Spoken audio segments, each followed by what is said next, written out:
secret side of me. Hey guys, Biolizard1 here, and today I'm gonna bring you a Wi-Fi battle against Xenon. This is an NU match, and he starts off with a Paragon2, which isn't an obvious lead, of course, and I start off with my Primeape. Because Paragons 2 are bulky as hell, I decided to go for a close combat, and a Choice Scarf close combat is going to do a lot to it, but I wasn't sure if it would kill. Anyway, he switches out anyway and goes into Dustox. Dustox is his defensive wall, as you'll see later on in this game, and it takes the close combat as a beast actually.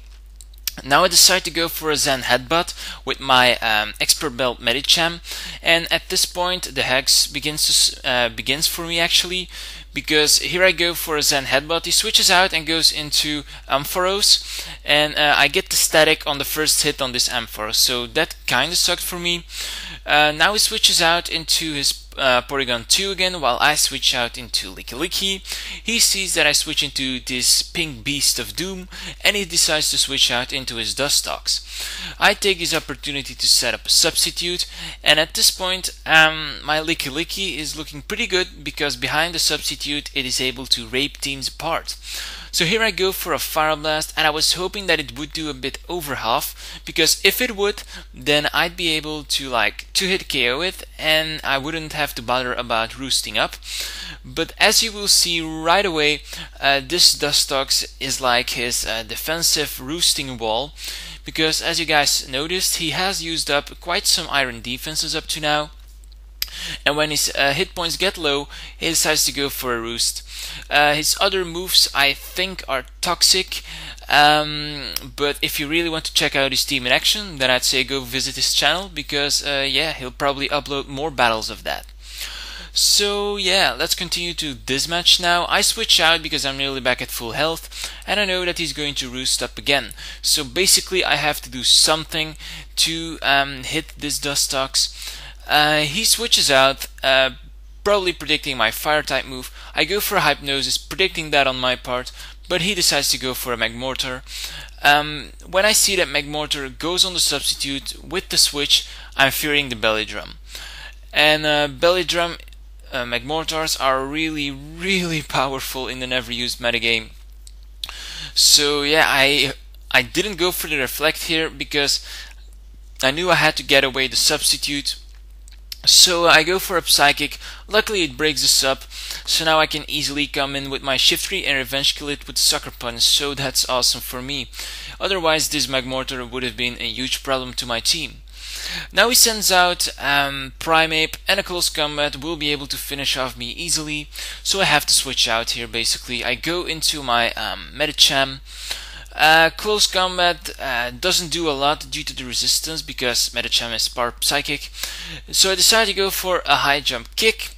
High jump kick is going to hit this incoming Gastrodon really hard, and most of the Gastrodons are like walls, so I was expecting a stockpile or any sort of recovery move.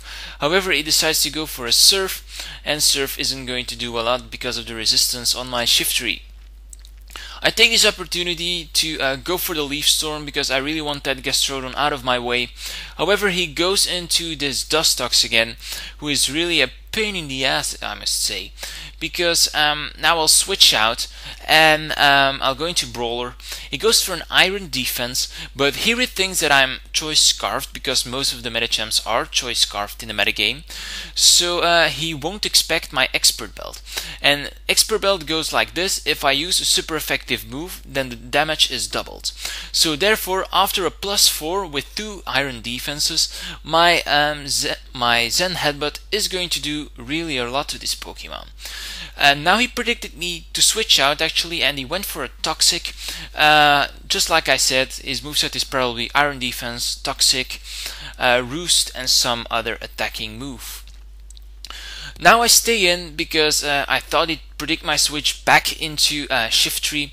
So I stayed in, but he goes for a Surf, finishes me off, and that allows me to go for the Revenge Kill with the Shift 3, which is awesome for me. The Life Orb damage is really racking up here, and I know that I don't have a very safe switch in for this Primeape, so basically the only thing I can do is try to get some damage on it using a Sucker Punch. So I do, and it brings him down nearly to half. So now I go back into my Monkey Love, and here I made a major misplay.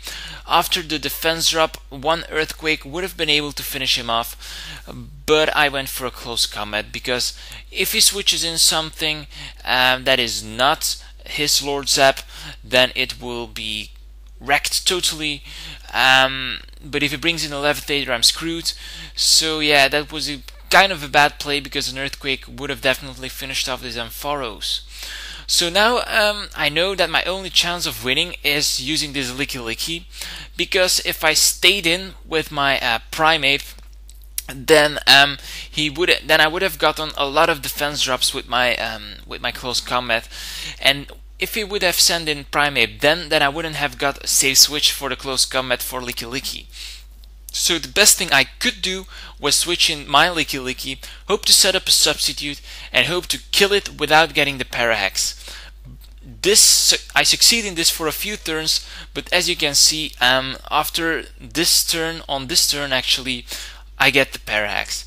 And that is really bad for me, as you'll see later on in this game. My Pokemon isn't that fast, but yeah, the parahax kind of screwed me in the end. So now I go for a Focus Punch, and it's going to kill him, obviously.